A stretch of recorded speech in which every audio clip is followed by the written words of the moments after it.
Alex, you've done some placement in the insolvency sector. Indeed.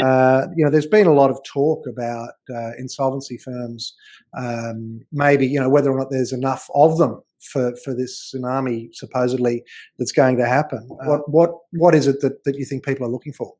I think, if I look back, as we sort of discussed earlier, the insolvency guys geared up quite aggressively April, May, with the expectation that come June they'd be able to go.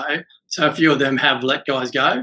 And that talent talent pool piece is something that I'd highly recommend, if they haven't done it already, that they should be extending offers to a range of people at the moment with a flexible start date, because that would give them a better chance of picking people up now quickly, so if they know the work's coming.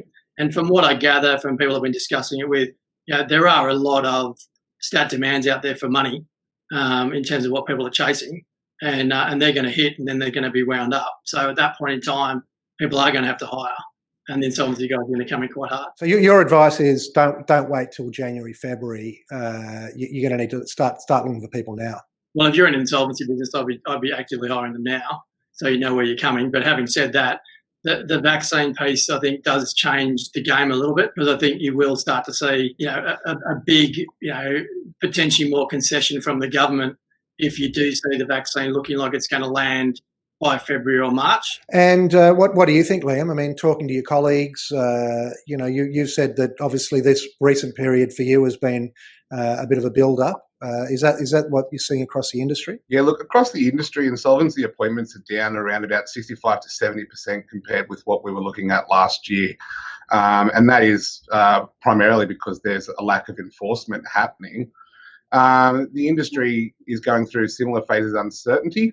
We're gearing up for some new insolvency processes that are coming through as the government's announced insolvency law reform, with an idea that we'll be focusing on business turnaround and rehabilitation in the new year, hopefully far more than we will be on terminal insolvencies like liquidation. There is going to be a shortage of talent. There's been a lot of questions about whether or not there are enough liquidators. I think it's a very interesting question when all of our industry bodies like ASIC, ARETA and AFSA have been saying that we need practitioners to be delegating work to staff at an appropriate skill level.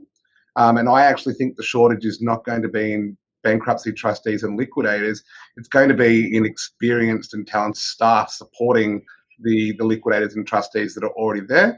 There has been a shortage in talent in this space for quite some time.